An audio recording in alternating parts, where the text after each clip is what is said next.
সাধারণ গৃহবধূ থেকে দেশের 3বারের প্রধানমন্ত্রী এবং স্বৈরাচার বিরোধী আন্দোলনের অবিসংবাদিত নেতা হয়ে ওঠা বেগম খালেদা জিয়ার ৮২তম জন্মবার্ষিকীতে তার দীর্ঘ রাজনৈতিক সংগ্রাম ও আপোষহীন জীবনকে শ্রদ্ধার সাথে স্মরণ করা হচ্ছে।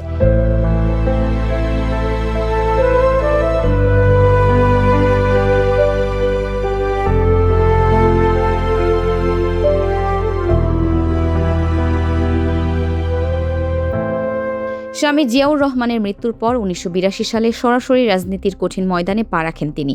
এরশাদ সরকারের অধীনে ১৯৮৬ সালের নির্বাচন বয়কট এবং ১৯৯০ সালের ঐতিহাসিক গণঅভ্যুত্থানের সামনে থেকে নেতৃত্ব দিয়ে তিনি আপোষহীন নেত্রী খেতাব অর্জন করেন। ১৯৯১ সালের জাতীয় নির্বাচনে জয়ী হয়ে তিনি দ্বাদশ সংশোধনীর মাধ্যমে দেশে সংসদীয় সরকার ব্যবস্থা ফিরিয়ে আনেন এবং ১৯৯৬ সালে জনদাবির প্রতি সম্মান জানিয়ে সংবিধানে নির্বাচনকালীন তত্ত্বাবধায়ক সরকার ব্যবস্থা যুক্ত করেন। নিজের রাজনৈতিক জীবনে কোনো নির্বাচনে পরাজিত না হওয়া এই নেত্রী ২০০১ সালেও বিপুল ভোটে জয়ী হয়ে তৃতীয়বারের মতো প্রধানমন্ত্রীর দায়িত্ব গ্রহণ করেন।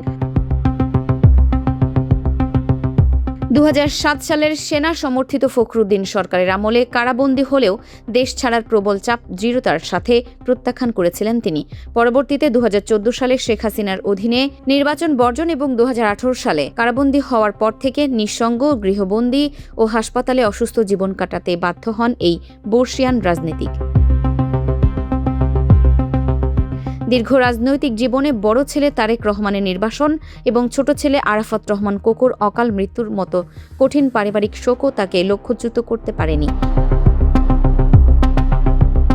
অবশেষে ২০২৪ সালের আগস্টে ছাত্র জনতার গণঅভ্যুত্থানে আওয়ামী লীগ সরকারের পতনের পর সকল মিথ্যা মামলা থেকে সসম্মানে মুক্তি পান তিনি। প্রতিশোধ নয়, প্রতিহিংসা নয়, ভালোবাসা, শান্তি ও জ্ঞান ভিত্তিক সমাজ গড়ে তুলি।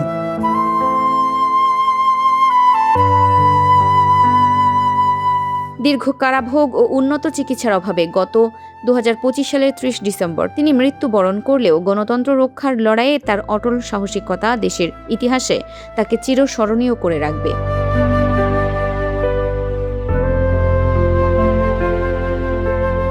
Farhana Nizam, desk report, Dinajpur TV.